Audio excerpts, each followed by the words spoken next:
चीन कैसे चुनता है अपना राष्ट्रपति।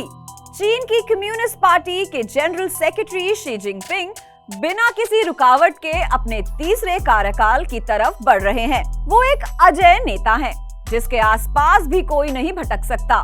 वो सेना के सर्वोच्च कमांडर है। चीन का पूरा शासन तंत्र सिर्फ एक ही इंसान के चारों तरफ घूमता दिखता है।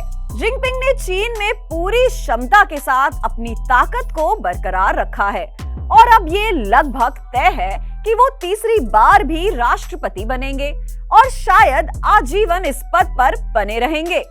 कुछ साल पहले तक ये चीन में एक व्यक्ति लगातार 2 टर्म यानी 10 साल तक राष्ट्रपति रह सकता था, लेकिन संविधान में संशोधन करके इस नियम को बदल दिया गया है।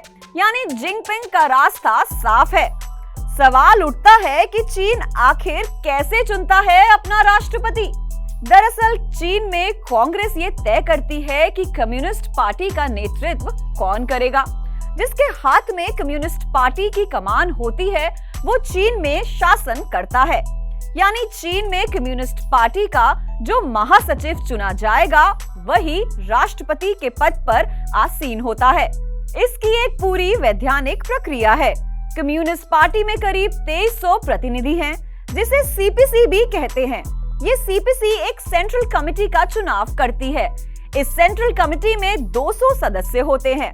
सेंट्रल कमेटी पोलिट ब्यूरो का चयन करती है, जिसके 24 सदस्य होते हैं।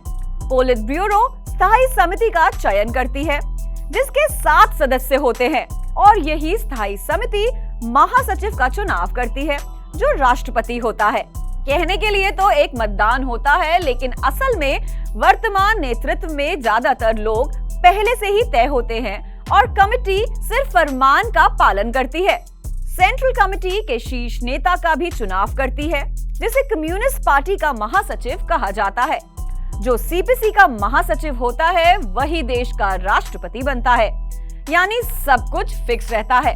कहा तो ये भी जाता है कि सिर्फ दिखावा है। वोट डालने वाले पहले से तय रहते हैं, उन्हें किसे चुनना है ये भी तय रहता है।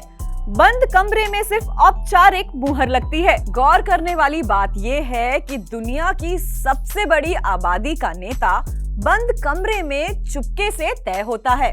मजाक तो ये है कि चीन इसे लोकतंत्र ही मानता है। कहता है उनके नेता जनता के बीच चुन कर आते हैं। फिलहाल इस रिपोर्ट में इतना ही। देश और दुनिया की बाकी खबरों के लिए जुड़े रहे एबीपी लाइव पर।